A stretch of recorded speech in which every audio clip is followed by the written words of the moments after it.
فحملته فانتبذت به مكانا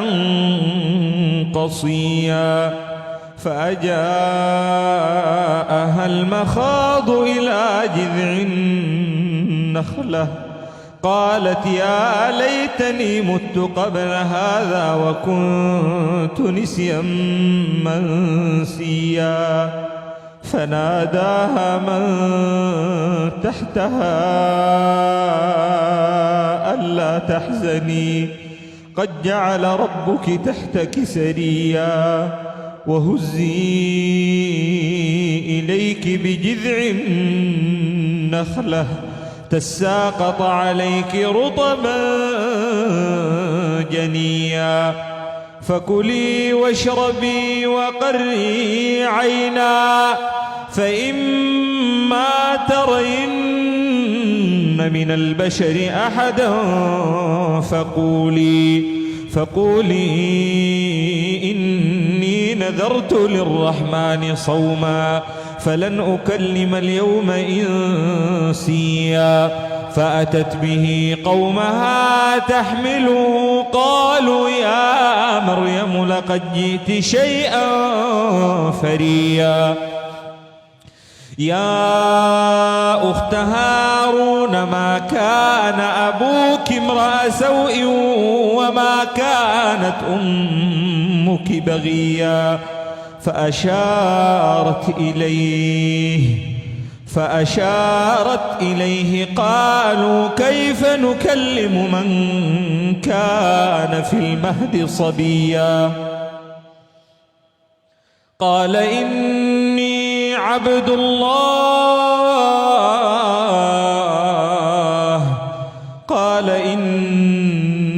عبد الله آتاني الكتاب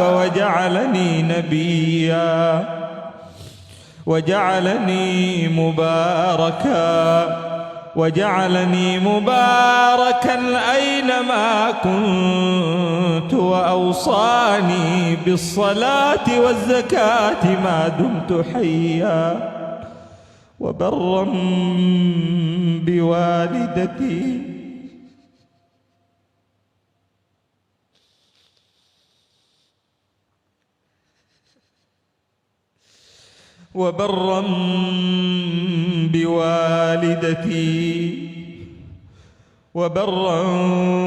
بوالدتي ولم يجعلني جبارا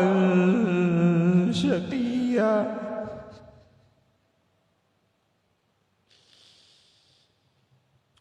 والسلام علي يوم ولدت ويوم أموت ويوم أبعث حيا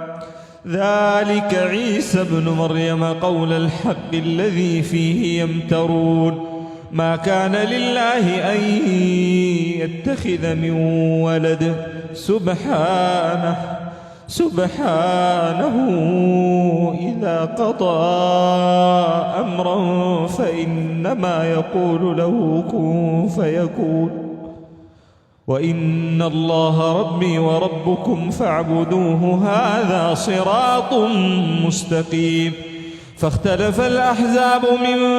بينهم فويل للذين ظلموا من مشهد يوم عظيم أسمع بهم وأبصر يوم يأتوننا لكن الظالمون اليوم في ضلال مبين